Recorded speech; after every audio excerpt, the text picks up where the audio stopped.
just a quick brief about me, about my journey so far. I actually, I graduated from JJ School of Art and then further got into teaching art and design in different schools. And then I moved to Bangalore. I started working with Srishti School of Art Design Technology, where I was teaching design, foundation studies and design. And further, I conceived my firstborn, who's now 10 years old. And post him, I took a long 10-year sabbatical. But in that sabbatical, I started collecting a lot of children's picture books. And that's how, and even back in Srishti, part of Srishti courses where I would teach illustrations, but teaching and practicing are two different things. So I got into the world of, I forayed rather into the world of children's picture books, and started collecting picture books. And now we have a small collection of 2,500 books at home, and so that's been my journey so far. And it's only in the last 3 years I've been illustrating more seriously for picture books. So yeah, it's been a very interesting journey. I'll actually start with a small an anecdote back from my college. When I was in JJ, we had 2 years of foundation and 3 years of specialization. Unlike now, I think most art colleges have just 1 year of foundation and a quick 3-year specialization, which makes it easier for students, I agree. But in my times, it was a rigorous foundation 2 years, where it was, where, as you know, that foundation studies are mostly about still life, about gaining your skills, perfecting your skills, and understanding where helping you take the right direction. So I guess that's when this happened, when the teacher just walked in and he brought an egg to the classroom, and he put the egg on a white surface, and he said, "Now paint this." I mean, it was a still life class and we were to paint the egg. He said, but there's one restriction. And that restriction is that you have to paint this egg without using the color white. Now, that got us all thinking as to, how do you really do that? I mean, the first thing that comes to your mind is the egg is white, the surface on which it's kept as white, and you're not allowed to use the color white. And that got us really thinking hard as to how do you represent an egg then. But what it also did was it opened our understanding as to why are we so obsessed with the color and the form of the thing that we are looking at. Is an egg only about its color? Is an egg only about the shape that it represents? Can we go beyond its color and its shape? Like the very famous abstractionist Meli Gobai, when interviewed, he said, "I don't like greenery." And everybody is taken aback, and everybody likes greenery. Who doesn't like greenery? So Melly says, no, I mean, I like greenery in that sense, but in another sense, I don't like greenery because when things are so green around you, you don't observe the geometry of form of nature. You don't observe the structure of nature. And when trees are bare without any leaves, you see the abstractness of nature. And that's where he's coming from. And later on, he went on to become a very great abstractionist and simplifying forms. But that's where that put a very interesting thought in me that day, that one needs to look beyond what is seen and explore what is unseen, what is hidden. start with my presentation. But I'm very bad I'm obsolete with technology. I have to apologize if I'm a little slow and late in turning this on. How do I share my present now?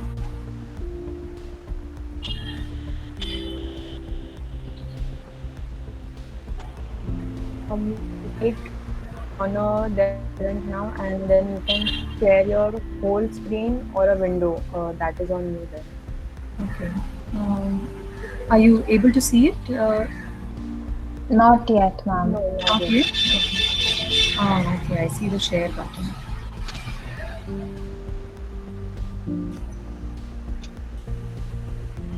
Are you able to see it now? Yes, Yes, yes.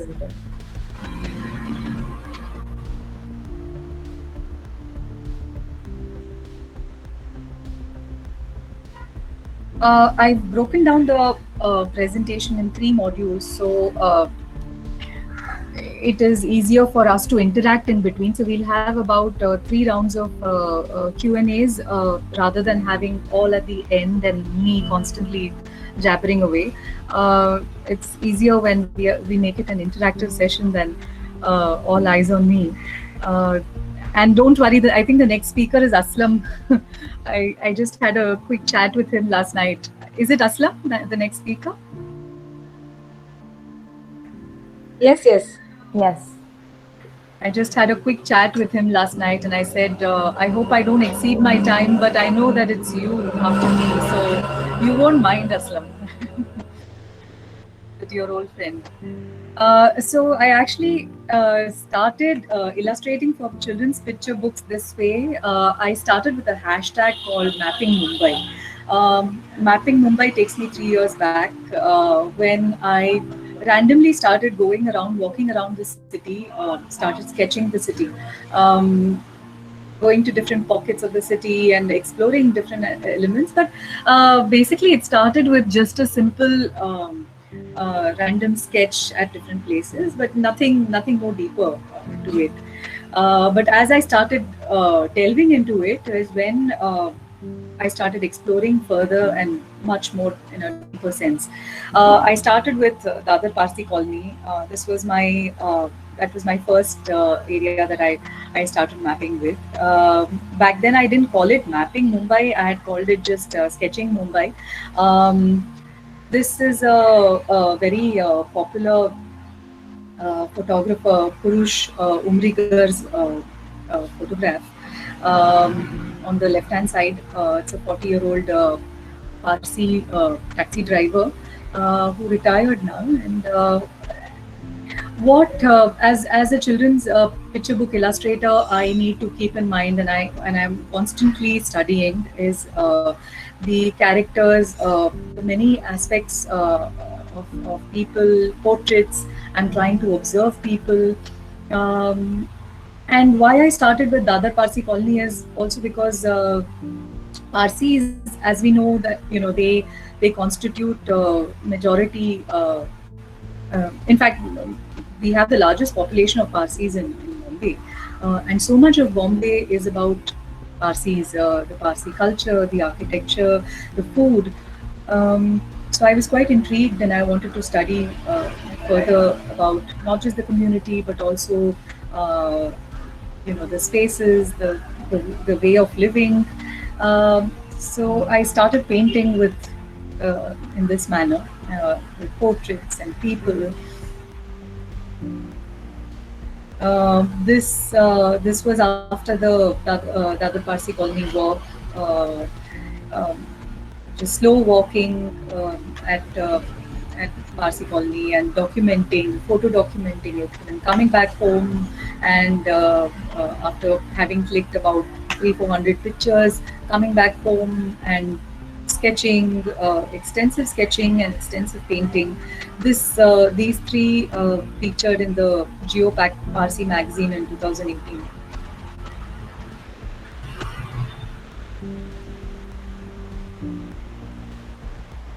Sorry about the fuchsia pink background. I just could not change the background, but So yeah, as I went about, I also started exploring and talking to people. I understood that see, the one thing Google can really do for us, or information can really do for us, or photographs can do for us, online photographs can do for us, is it provides us information. It provides us a great visual insight into things, and so does TV or books. But why it becomes important for it became important for me to walk around and physically visit the place is because I was not interested in only information. I was not interested only in visual aesthetics. I wanted to go beyond and wanted to collect stories. And stories are something which is only through people, only through meeting people you get to collect. Um, I started meeting interesting people, randomly talking to them, rickshaw drivers. On the right hand side, you see the uh, pandaris, they are called, like the traveling gypsies, fortune tellers. Uh, I mean, so many interesting people that you meet and you write down stories. And for me, it was more than writing down. It was painting them, requesting them for a little about their background and why and how they came into the city and how they changed the entire visual culture of the city. That was my interest. Every once in a while, I'm actually not at all keen on painting things more in a more realistic manner. I know there are artists, greater artists, and even architects like you all who are who are beautiful with your skills and more precise with your skills and architecture. I'm a rookie when it comes to architecture or history. My knowledge in history is not that uh, deep or advanced. So I'm still learning. But being a rookie, I still want to sometimes show off my skills, and I try to explore heritage of the city as well. These are places of significance. Elphinstone College, as you see. So every once in a while, there is an architect. There is a heritage place I try to explore. Uh, on the left hand side, you see Baikula, the Khada Parsi in Raikula, and on the right hand side you see Haji Ali. But as you see, most often I am interested in the mood of the painting, depicting the mood of the painting, than really be very precise in the architecture or. Uh, in fact, in the later sketches, it's more quick and abstract. Because what I'm trying to get to is a story or an essence of that place, a lived experience of the place, rather than rather than the structure itself.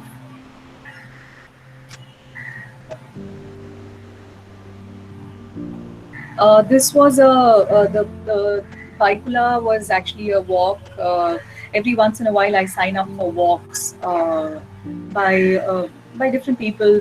There's a dear friend, Alisha Sadikot, who does these heritage walks around the city, and Aslam is a good friend who has great knowledge um, about the city and its heritage and its culture and its history. And its rivers and so every once in a while it becomes very important for me to meet and talk to people and most often we perceive an illustrator or an artist or a painter who sits in the four walls of his or her home and paints, but not so in my case. Most of the painting is done outdoors. Most of the painting is done in the mind after having spoken to people. Uh, and it's only the quick handwork that is done at home. This now, after I started, I mean, I think I was somewhere midway in Mumbai when I reached a point where I said, I started questioning what makes Bombay Bombay, and I started reading books on Bombay. I started collecting a lot of reading materials. I started meeting journalists and writers who have been writing about the city. And That's when I came to the point where I said, what is a city if I don't? I mean, what is Bombay if I don't document its trains? Um and I That's when I started this parallel hashtag, which is called mapping along the railway lines, um, because it's a study in its own. They say in so many books, I mean, so many documentaries have been made on Bombay railways, on local trains, uh, and I was curious to know, not just as a visitor. I didn't want to be a visitor. I didn't want to be. I wanted to be a traveler, a co-passenger, sometimes even a visitor, sometimes just a viewer. So I wanted to be all of that. And in order to do that, I had to extensively travel in the trains. Not just in one route, but explore every route possible: Harbour Line, Central Line, Western, and any possible place I could think of, wherever the trains actually reach, and sometimes even things like where I took the first train in the morning and came back in the last train, um, just to understand the momentum, just to feel the momentum of the constant travel, to understand people's stories, and to see the tides of crowds coming into the train.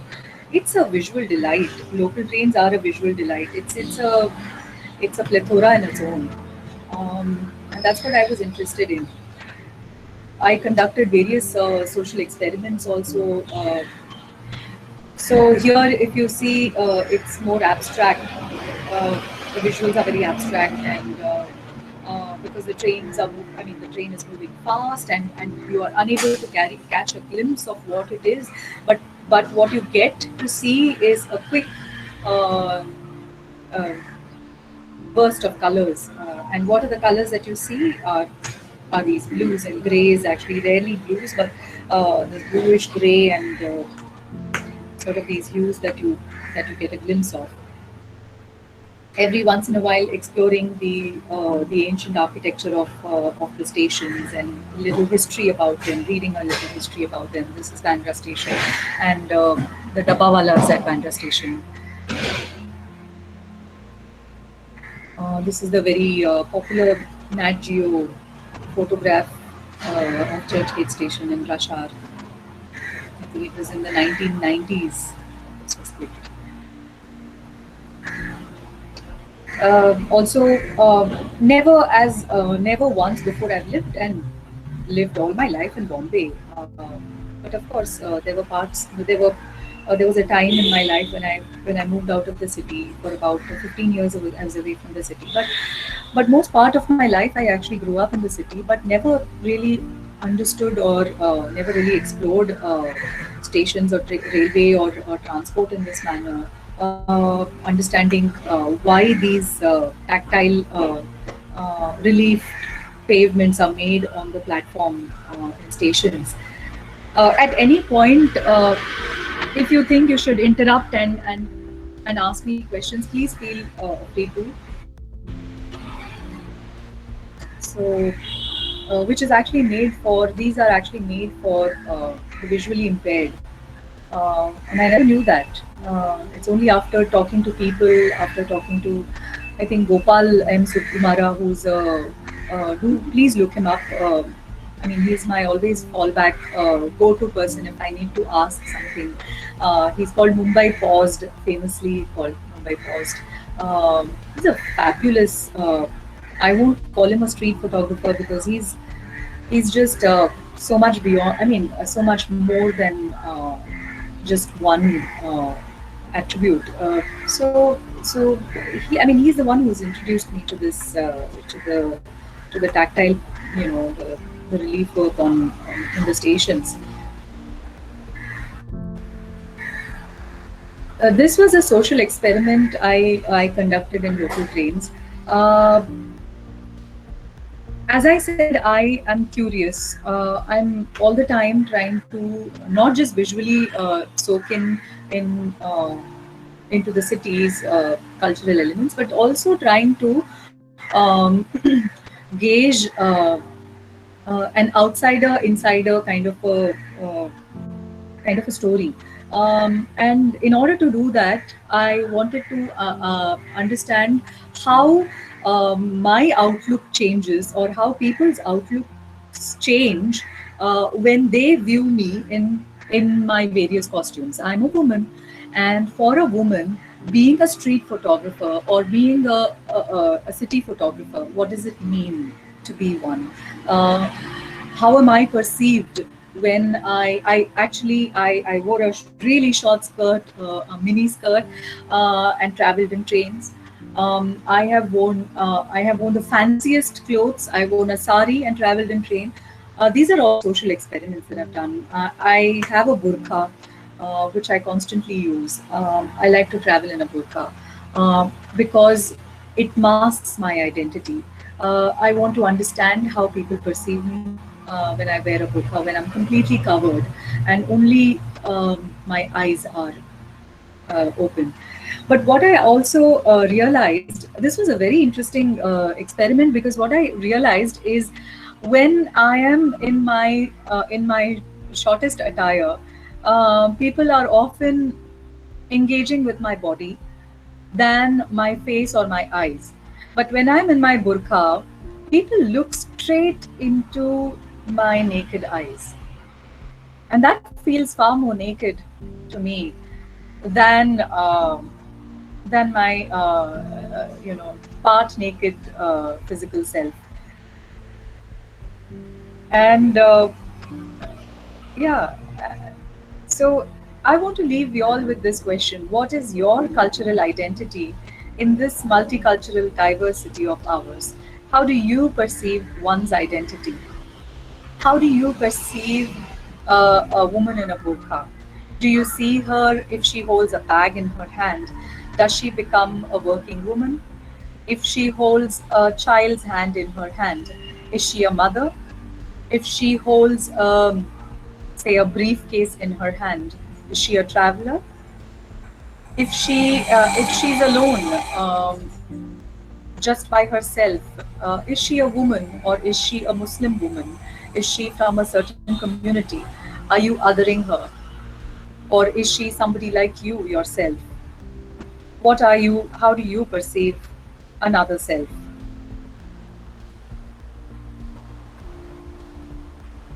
Uh, do you want to answer this? I would love to hear your comments. Shall I? Uh, I'll open up the Q and A's.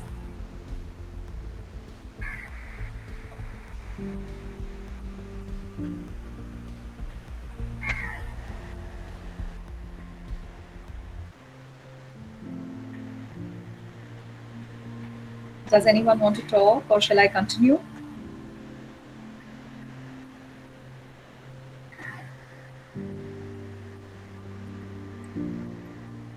Ma'am, you can continue. Okay.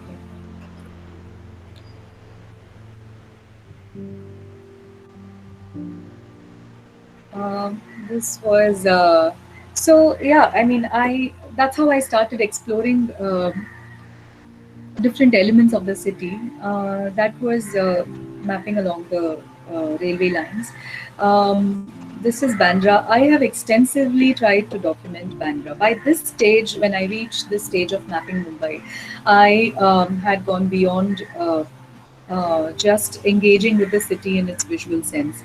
I had started interacting, as I told you, interacting with people. I had the brief opportunity to meet Meher Bhatia very briefly and talk to her about Bandra. And she had just, in fact, come up with her book Once Upon a Time in Mumbai. And I mean, it's interesting to it was interesting to know her views on this place in this little island in its own. Bandra is a little island in its own. If you walk around Bandra, you see even if when these cultural or heritage walks happen, there are two elements that, in fact, it's segregated into two parts. One is exploring the old houses of Bandra, because it's so vast, and so you can just go on exploring the architecture of Bandra, which is very unique in its own, and it's pre-colonial. It's and it's got its own charm. And the other element is the newer, you know, the new elements of the place that are constantly developing. Bollywood has brought in its own influence in the visual culture.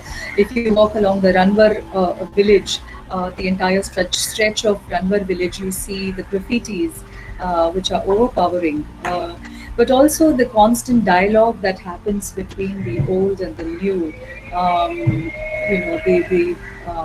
The original inhabitants of Bandra, the East Indians, and the mix of the different cultures. We all have become. I live in Bandra, and we all are a cross-cultural sort of a hybrid now. We've taken all of it in.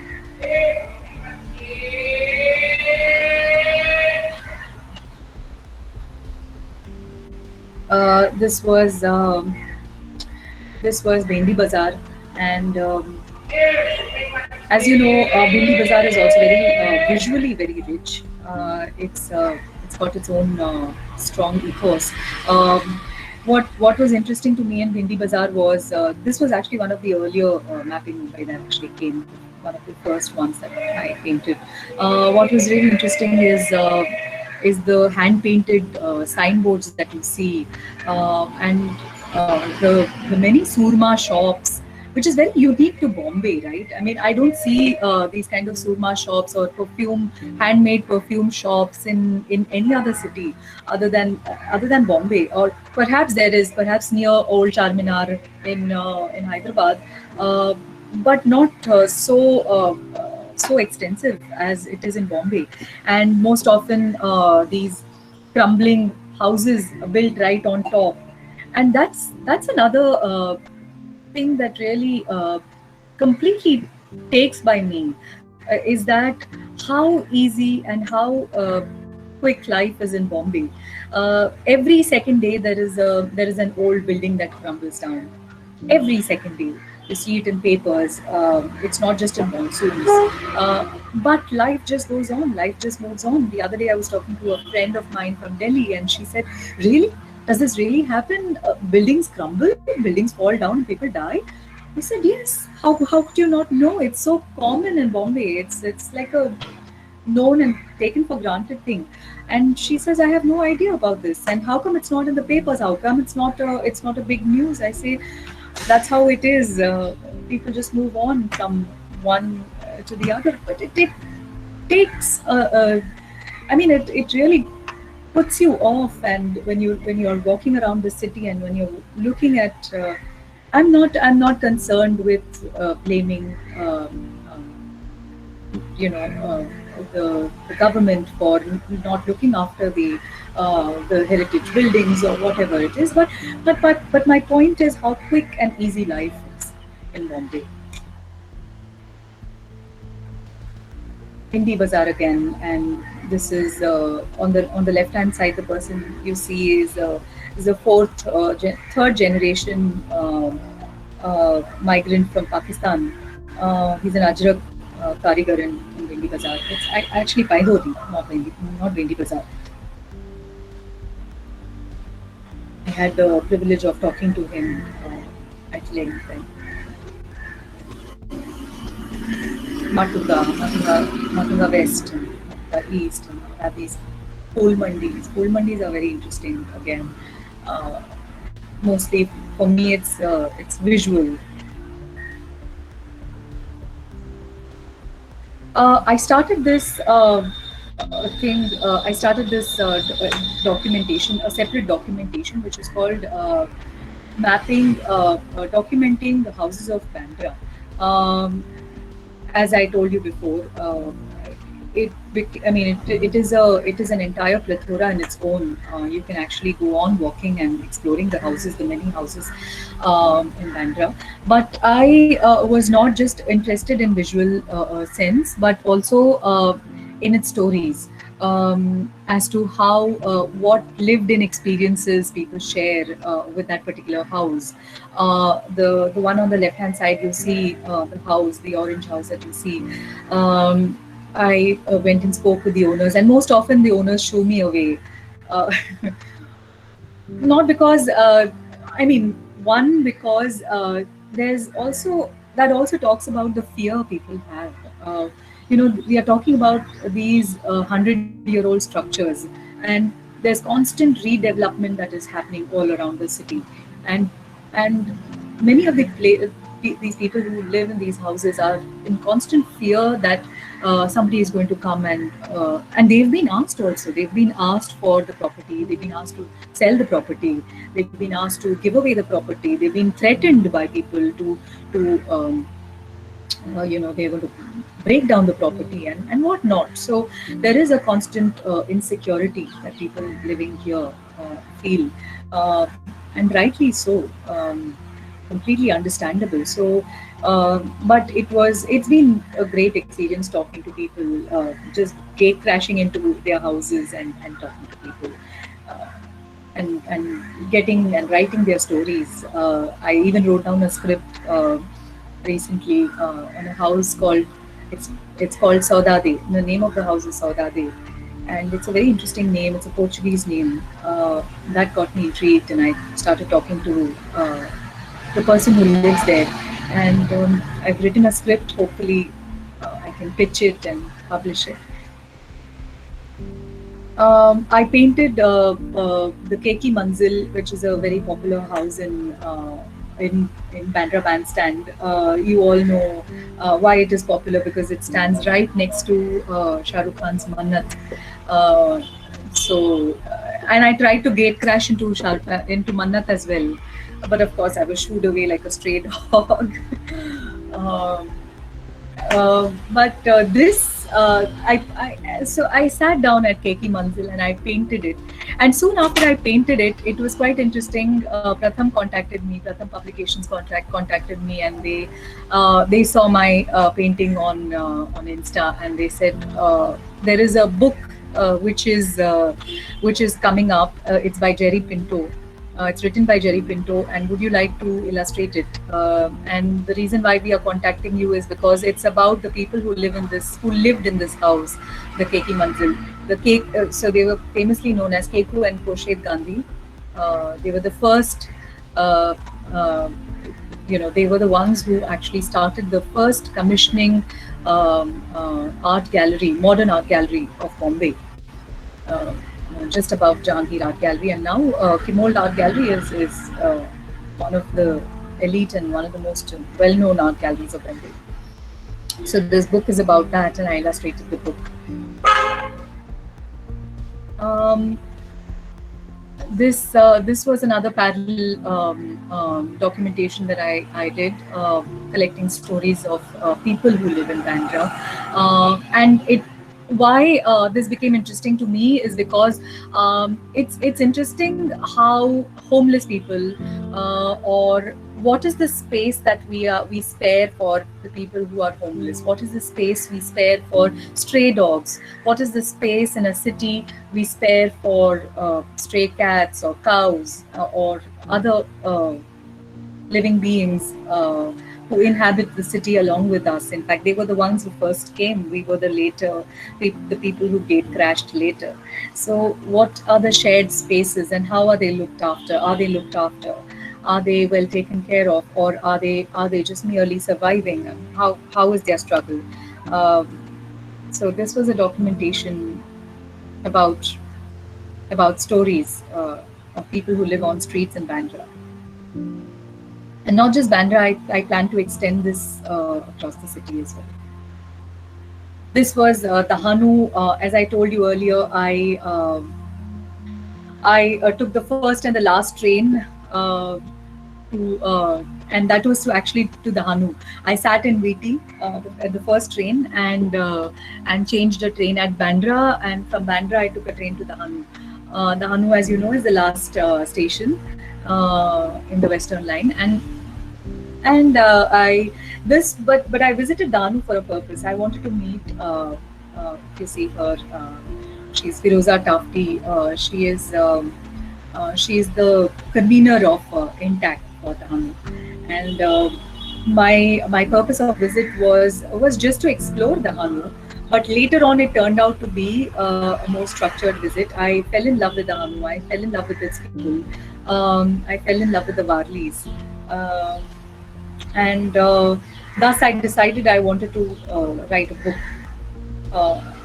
So what we see, what we know about the Varli community is that we know that Varli art is very popular all across the world, right? I mean, across the globe, it's so popularized, but it's also cliched. You find Varli art on mugs, on t-shirts, on clothes. But what that has done systematically is that it has reduced the art form to a certain cliche that that excludes the art form from its people, from its community, which is sadly so, because the Varli art does not stand in isolation from its people. The traditional art, the Varli art that is done, is on the walls. It was never on canvas, it was never on any other medium but on the walls. And there is a traditional way of, there was a traditional, conventional motifs that were also depicted. But over time that changed because people, the Varlis wanted to, it changed after Jivya Somamashi actually, who popularized Varli art. And then it just sort of became a cliche. But my point is that there are many books that have been written on Varli art. We have great Indian publications as well, which have explored Varli art to a great depth. We have children's books as well, which have been written on Varli art. We have Geeta Wolf. Tara publication has written a beautiful book called Do for children on Varli art. So these expose children to the right method and the right of what Varli art is all about. But my point is, unfortunately, the Varli community itself, the Varli people themselves, have not been spoken much about in not too many books that at least I know of. Perhaps they've been spoken in context to Varli art, but not singularly. So my conscious decision to write this book was to talk about the Varlis, their way of living. And why is it important to me is because as I started doing Mapping Mumbai, I also understood that I must engage with the original inhabitants of the city, the original inhabitants being the Agris, the Kolis, and the tribals, also the craftsmen, also the artisans. So these were the people who I really wanted to engage with, because they are the ones who are going to tell me the stories. They are the ones who are giving me the oral tradition, making me understand the oral tradition of the place. And thus I came to my two books, which actually came to me. And it's so funny that this happened. It happened at the same time. I signed two books, two children's books. One was both the books. It is funny that they both were on fishing villages, but two different fishing villages. One a book was on Burli Koliwada, and the other book was on the Uttan Koliwada. Uttan is near Gorai. So both the books, I signed both the books together, and both the books had the same deadline. So it was a constant challenge for me not to repeat the style in either of the books. It was a conscious worry in me that I must keep the individualistic style of each book unique. So for that, in order to do that, I actually went about exploring Varli Kolivada, made it a project. It was a 6-month long project of walking, slow walking in Varli Kolivada. Many a times Aslam would accompany us, the author and me, Vinita and me, would have long walks and talk to the people there, engage with the people who are living there in Varli Kolivada. The one on the right you see is Varli Kolivada. The one on the left you see is Uttan. Whereas with Uttan, I had to actually go there and stay there. I used to make weekend trips there, which were also great fun. I mean, I used to stay in Manuri Bell in Manuri and go and visit Uttan on the way. So yeah, that was a great experience. So when work mixes with fun, it's great, right? So and what I started observing is that the distinct style of the two Kolivadas, which is so different from each other. If you see, the left-hand side is Uttan. The houses in Uttan houses are much bigger, more spacious. Of course, there's no dearth of space in a place like Uttan or Manuri. Whereas on the right, you see it's one of the prime properties in the heart of the city, so it's all cramped and narrow lanes and matchbox houses in Varli Kolivada. What is interesting is even the culture. There are a lot of East Indians settled in Uttan. The clothes, the costumes, the attires are very different from that is in Varli Kolivada. Women in Varli Kolivada are just normally, they're wearing the regular sari draped in the regular manner, whereas you see it's a 2-piece attire here, or a 3-piece attire actually on the left-hand side.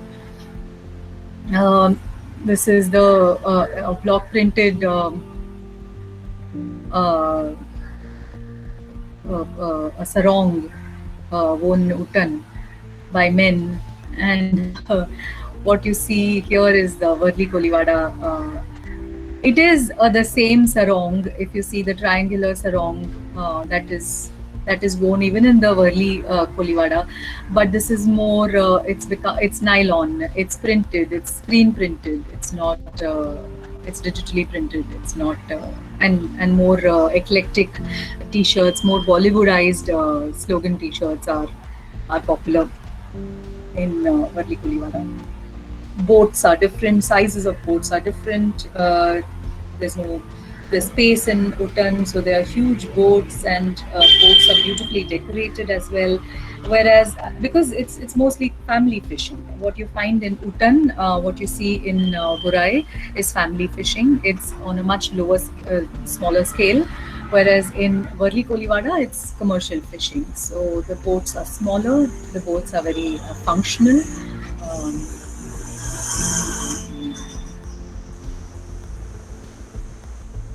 Again, the baskets in which the fish is stored, the hand-woven baskets on the left-hand side, and the thermocol boxes in which fish is stored in Varli Kolivada on the right-hand side. I started meeting people in both these places. This person, he is no more. When I met him, Yashwantrao Kakkar, he is one of the oldest residents of Varli Kolivada. He lives in a house which is over 200 years old, and he gave me a lot of insights about its pre-colonial history. He showed me maps of the place and how development has taken about, and how the entire Kolivada itself is constantly in a phase of transformation, but yet manages to retain its elements. This was his house that I painted on the right-hand side that you see. I gifted him this painting. And along the way, I also started engaging myself in in their problems. See, when I am to depict, when I say I'm an illustrator for children's books, when I get a book like this, where I have to be a Koli girl, I am depicting the book from the eyes of a Koli girl, then I need to be her. I cannot other the community. And in order to be a part of the community, in order to be um, a member of the community, I cannot depict the illustrations in a voyeuristic manner, as a visitor. I have to depict it as a resident. And so I started engaging with the problems of the people there, uh, started engaging with their fights and their social rights.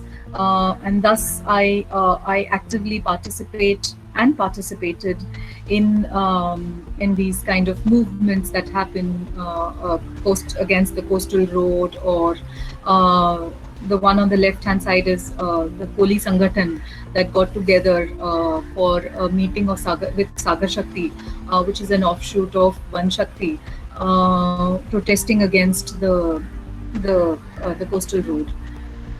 So it becomes important for me to be a part of the community if I'm painting the community.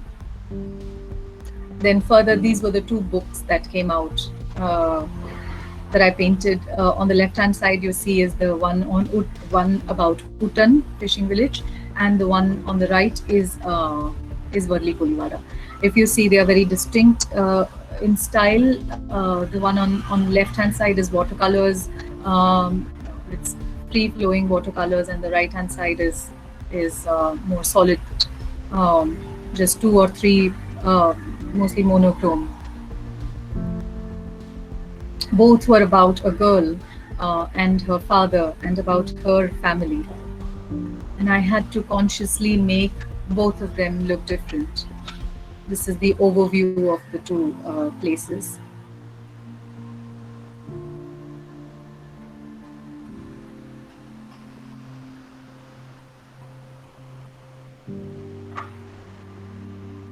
The maps, again, the routes, the maps were very different. On the left-hand side, you see is a more historic map, more historically represented. The one on right is more painterly. It's more personal. That brings the end of the second module also. Any questions? And I'll move on to the last module, and I promise I'm not going to keep it very long from here. It's just a quick last few words that I want to sum up. But before that, any questions, anything that you want to talk to me about? No, ma'am. You can continue, I guess.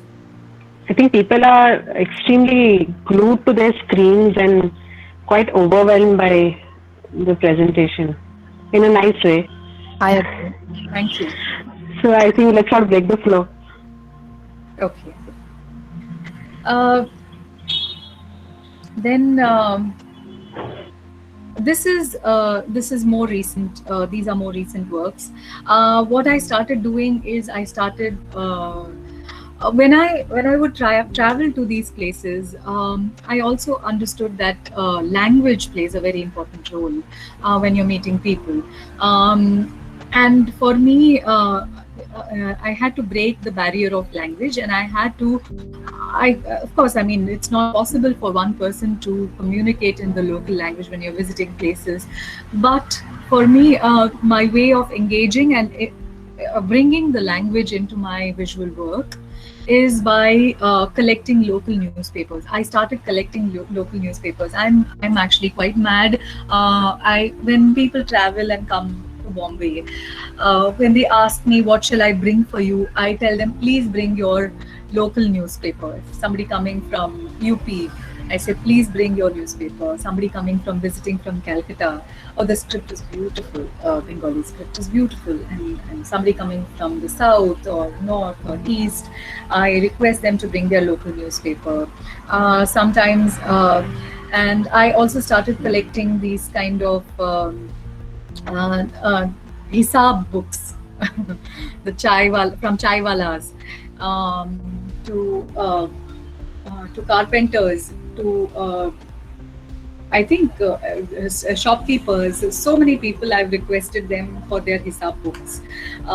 There's something about the texture of those hisab books that I'm so intrigued and interested in, and I would paint on it. And parts of it. And in order to paint on it, I had to also make sure that I maintain the original elements of if you see the book. And that is the style of my next book also. I broke free from my the watercolor usual style of watercolors that I've been so obsessed about over the years. I broke free from that, and I tried to move into collage. Um, this is the cover of the poster as well. This is the book about. The book is about the new book. It's actually not. It's yet to be released, but I'm going to introduce. You will be the first ones to see it. Actually, it's going to be released on the 3rd of September. It's about Ganesh Chaturthi, but it's nothing to do with the religious elements of the festival at all. It is more to do with the relation of the festival to the city, how crowds of people engage with the city during festivities, during the many festivities. It's not just Ganesha, but any festivity, Moharram, be it the Mount Mary, or any of these big festivities that happen. So it's more to do with the city. It's also to do with the route of Lal Bagh Sa Raja, Visarjan route of Lal Bagh Sa Raja. And along that route, we are exploring the many architectural elements. We are exploring the many dialogues that one can possibly have when you're walking on that route, slow walking on that route. So the book is about that, and I want to quickly show you that book. But before that, this is a poster as a part of the book. This is a 2 feet by 2 feet huge poster. As of now, it's with the publisher.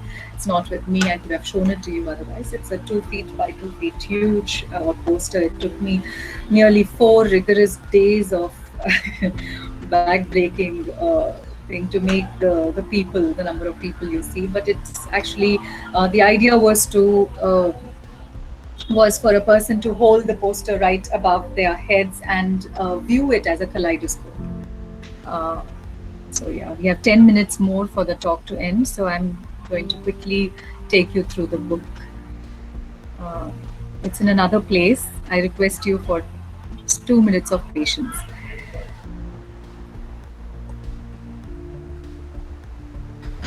Kindly feel free to ask any questions if you have in the meantime.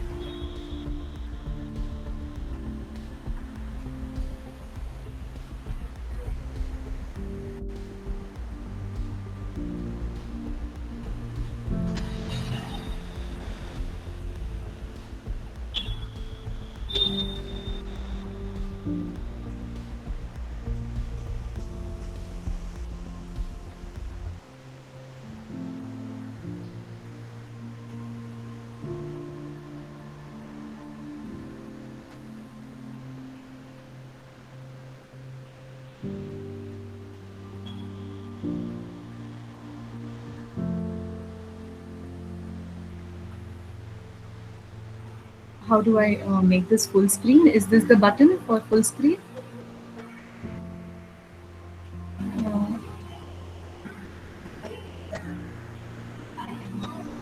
Ma'am, you can go to the views tab over there. View. View. Oh, okay. And There's a full screen mode there, ma'am. Below. Oh, yeah. Third. Okay. From the bottom. Also, you can press F5 if you. Sorry? You can. No, it's okay. It's okay. You can continue. Okay. So that's the book. Be careful, Bappa. Be careful. Is the title of the book. It's written by Vinita Ramchandani, quite an acclaimed children's book writer. It's illustrated by me.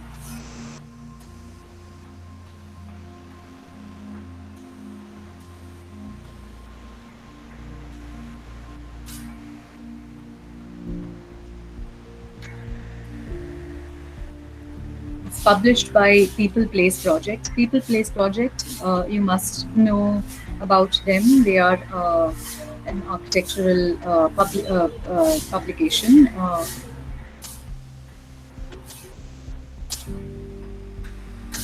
It was time to say goodbye, so I said, "Go tell him." Everyone lined up and whispered in his ear.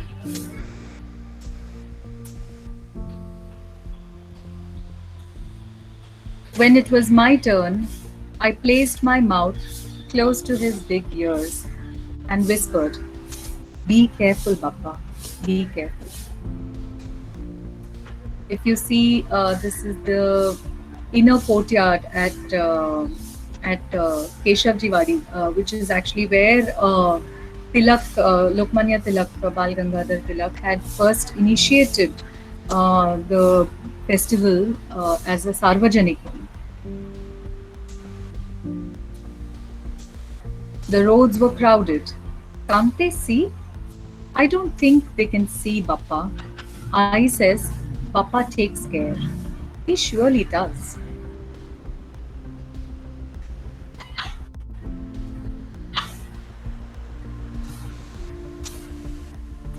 That man with the phone in his helmet, eyes wide, honking loudly, talking, swerved as he almost hit that other man carrying his Papa.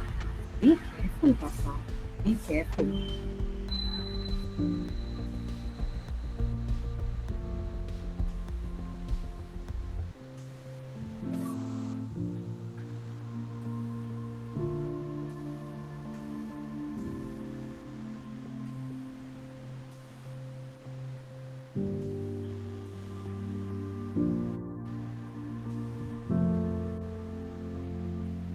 There are trumpets being blown, crackers being lit and thrown.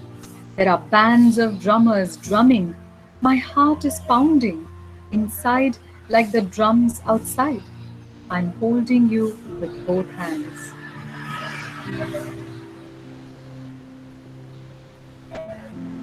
Are you scared? Your big ears, who will hold them shut? In the crowds, when gulal is thrown, it mixes with smoke from trucks and vans and people. My eyes burn. I cough. You did too, didn't you? Be careful, Papa. Be careful.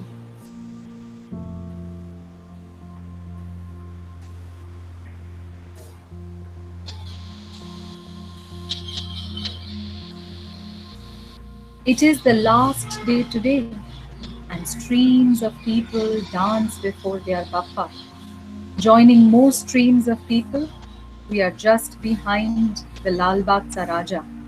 When someone pinches me, or did he? You have heard of good touch, bad touch, haven't you? Be careful, Bappa. Be careful.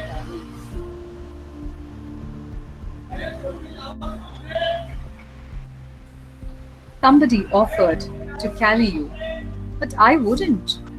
I wouldn't let go of you. So Baba carried me.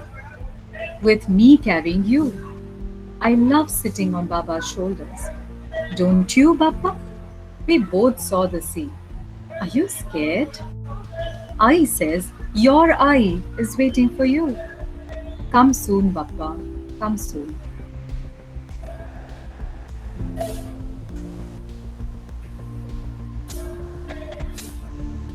The story of the island city of Mumbai is inextricably linked with the sea.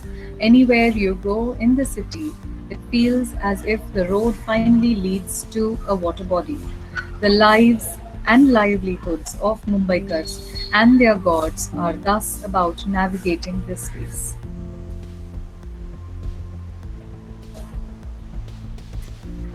So the book also has on the bottom, the fine text you see is about. It talks about the mill history of Bombay. It talks a little about the Ganesh festivity history. It talks about. It has a lot of architectural elements to it as well. It has. I think it covers a lot about the cultural elements of the festivity as well.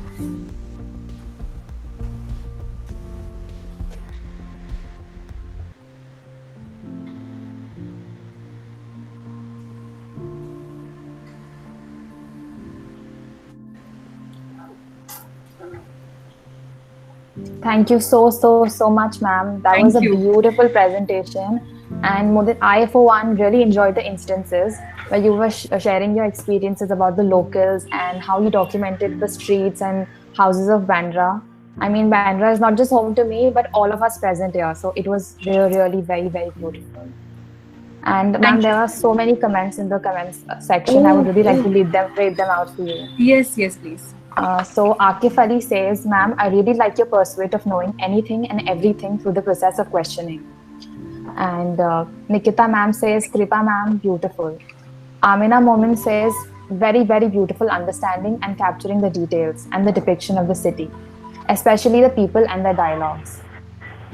Aslam sir is here and he says, hi Kripa, super work.